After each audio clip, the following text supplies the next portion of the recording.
शुरू करते हैं अल्लाह के बाबरकत नाम से जो बड़ा मेहरबान और नहायत रहम वाला है। तमाम तारीफ़ें मेरे अल्लाह रब्बुल इज़्ज़त के लिए हैं। अस्सलाम वालेकुम लिसनर्स, मैं हूँ आप लोगों की host Nausheen. Welcome to my channel horror Kahani TV. I hope आप सब लोग खैरियत से होंगे, जहाँ होंगे खुश होंगे। आज आप लोगों के लिए मैं वेरी इंटरेस्टिंग हॉरर स्टोरी लाई हूँ जिसे आप लोग बहुत पसंद करेंगे। ये horror story Malik Ahmed share कर रहे हैं। अहमद कहते हैं कि आज आपके साथ अपने चाचू के बेटे जो है उनकी मिसेस की ज़िंदगी में पेश आने वाली एक बहुत ही ज़्यादा ड्रावनी कहानी शेयर करना चाहता हूँ। मेरा कज़न जो कि पहले अपने भाइयों के साथ ही रहता था, उसके हिस्से में जो घर आया हुआ था उस वक्त वो घर खाली था, वो वहाँ पर नहीं रहता था। फिर उसके बाद वहाँ पर मेरे चाचू शिफ्ट हो गए और जब मेरे चाचू फौत हुए तो उसके बाद वो घर 2 साल तक बंद रहा।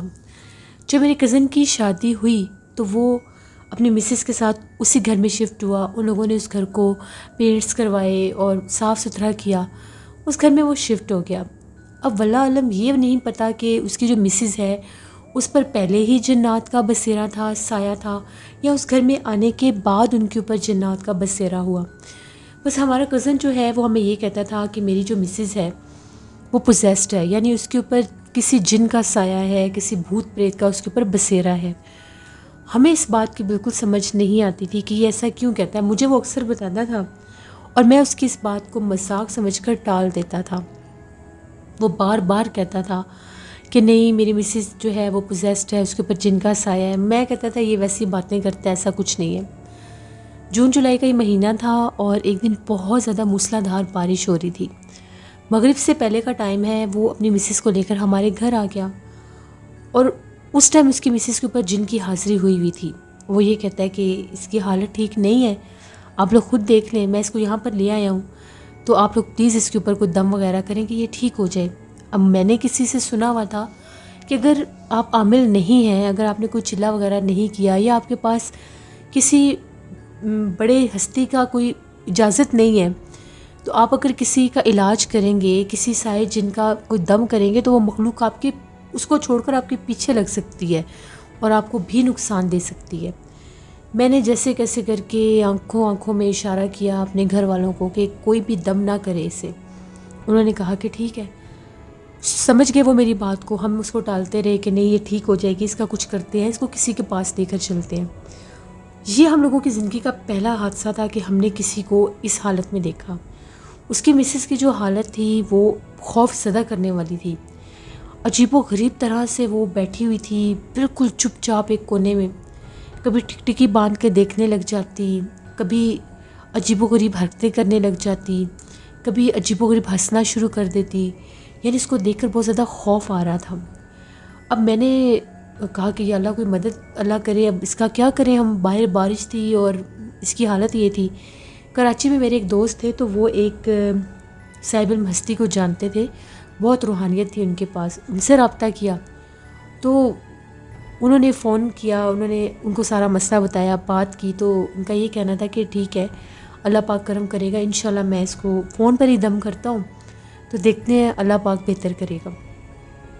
उन्होंने ये कहा कि आप लोगों ने 4 लेमन लेने हैं, उसके बाद 4 और तुर्श फल लेने हैं, यानी वो लेमन की तरह ही खट्टे होंगे जैसे ये माल्टे वगैरह होते हैं, ये आप ले आए। और साथ आप लोगों ने कील लेकर आने हैं। वो लेकर आए। तकरीबन उन्होंने 45 मिनट उन पर वो पढ़ाई करते रहे, कॉल चलती रही। उसके बाद उन्होंने ये कहा कि अब ये जो सारे ये फल फ्रूट हैं, ये आपने ऐसा करना है, इनमें कील लगाकर घर के एक कोने में रख देना है और बाकी के जो हैं वो अपनी कज़न के पास लेकर जाएं, और इसके बाद बाथरूम में भी आपने रखने हैं। हम लोगों ने रख दिए और ये कहा कि जब आप अपनी कज़न के वो जो मिसेज़ है, कज़न की मिसेज़ अपनी भाभी के पास जाएं, तो कोई बंदा उनके एक कान में अजान देगा और दूसरे कान में अकामत पड़ेगा। इसके बाद आप लोगों ने स्पीकर ऑन कर देना है। हम लोगों ने उनके कान में अजान दी, अकामत भी पड़ी और स्पीकर ऑन करके रख दिया। उन्होंने काफ़ी देर दम किया और उसके बाद बाकायदा वो मुखातिब हुए और ये कहने लगे उस मखलूक को, इस बच्ची को छोड़ते हो या मैं तुम्हें अभी जला कर आग कर दूँ, क्योंकि तुम्हारे जलाने का बंदोबस्त हो चुका है। उन्होंने जैसे उसको सख्त अल्फाज में ये बात कही। उसके बाद पता नहीं एकदम से क्या हुआ, वो जो हम लोगों की भाभी हैं उनको एकदम से जैसे कुछ झटका सा लगा, वो गिरी और बेहोश हो गई।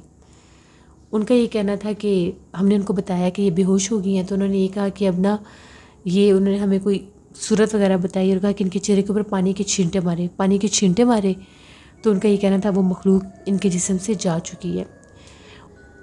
अब हमारी जो भाभी हैं वो माशाल्लाह से बिल्कुल ठीक हैं। अल्लाह पाक ने उनको 2 बच्चों से भी नवाजा है और अब वो लोग कहीं और शिफ्ट हो गए हैं, क्योंकि अब वो लोग उस घर में नहीं रहते। वो घर अभी भी खाली है, पिछले 4-5 साल से खाली है और अब वो घर बिल्कुल खंडर की शक्ल इख्तियार करके है। ये एक स्टोरी थी जो मलिक अहमद ने शेयर की। बहुत शुक्रिया अहमद आपका। बढ़ते हैं एक और ख़ौफनाक कहानी की तरफ। ये ख़ौफनाक कहानी फ़रीहा शेयर कर रही हैं। फ़रीहा कहती हैं कि आज आपके साथ अपनी ज़िंदगी में पेश आने वाली एक बहुत ही ज़्यादा डरावनी कहानी शेयर करना चाहती हूँ। मेरी शादी को अभी चंद दिन ही गुजरे थे, तो एक दफ़ा ऐसा हुआ, रात का टाइम था, मुझे बहुत सख्त प्यास लगी। हम लोगों का जो रूम था वो 2nd फ्लोर पर होता था, तो मैं कमरे में पानी रखना भूल गई और किचन था वो 1st फ्लोर पर था। तो मैं नीचे आई, जैसे ही मैंने फ्रिज में से पानी निकाला तो अभी मैं वो बॉटल निकाल कर ग्लास में पानी डाल ही रही थी, तो मुझे एकदम से ऐसा महसूस हुआ जैसे मैंने बाहर टीवी लॉन्च में किसी सफ़ेद लिबास पहने हुए किसी को गुजरते देखा है। मेरी नज़र पड़ी, मैं पानी पीते पीते मैंने झांक कर देखा, क्योंकि नीचे वाले पोर्शन पर मेरी सास ससुर भी रहते थे और मेरी एक जिठानी थी, वो भी नीचे वाले पोर्शन पर ही रहती थी। मुझे लगा शायद उन लोगों में से कोई है। मैंने फ्रिज में से पानी पिया और एक बॉटल में मैंने हाफ बॉटल पानी की भर ली कि ऊपर ले जाऊंगी। फ्रिज में जैसे ही बाकी रखने लगी, फिर मुझे बाकायदा ऐसा, क्योंकि जहाँ पर हम लोगों का फ्रिज था वहीं पर वो किचन की विंडो भी थी, जैसे सारा टीवी लॉन्च नज़र आता था। और रात के वक्त लॉन्च में हम लोगों की एक छोटी लाइट जल रही होती थी, रोशनी के लिए कि अगर कोई ऊपर से आए या बाहर निकले तो किसी चीज़ से टकरा ना जाए। जैसे मैं फ्रिज में बॉटल रखकर ऊपर हुई, मुझे फिर ऐसा लगा कि जैसे सफ़ेद लिबास पहनकर अब कोई सीढ़ियों की तरफ गया है। मैंने बॉटल रखी, मैं अपनी बॉटल उठाई, जल्दी से मैंने झांक कर देखा, बाहर कोई भी नहीं था। अब ये 2 बार मेरे साथ हुआ, ऐसा कैसे हो सकता है? मुझे समझ में नहीं आ रहा था। मैंने जल्दी से किचन की लाइट ऑफ की, बॉटल ली और तेज़ी से चढ़ती हुई सीढ़ियों में चली गई। अभी मैं सीढ़ियों पर चढ़ ही रही थी, तीसरी सीढ़ी पर मैं थी। मुझे ऐसा लगा जैसे मेरे पीछे से ना, ऐसा लगा जैसे किसी ने कोई आहिस्ता सी आवाज़ में कोई सरगोशी होती है, जैसे कोई किसी ने कुछ बोला है। मैंने आवाज़ सुनी, आवाज़ भी ऐसी थी जैसे कोई मर्दाना आवाज़ होती है। पीछे पलट कर देखा तो क्या देखती हूँ, उसने सफ़ेद लिबास पहना हुआ था और बिल्कुल कवर्ड लिबास था उसका, जैसे सर के ऊपर भी वो कपड़ा किया हुआ था। काफ़ी लंबा उसका कद था और वो चलता हुआ किचन में जा रहा था। मैंने उसे अपनी आंखों से देखा, मैं बहुत डर गई।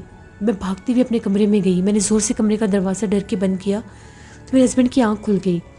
कहने लगे, क्या हुआ है तुम्हें, तुम क्या कर रही हो रात के वक्त? तो मैं काँप रही थी, दरवाजे के पास ही खड़ी थी।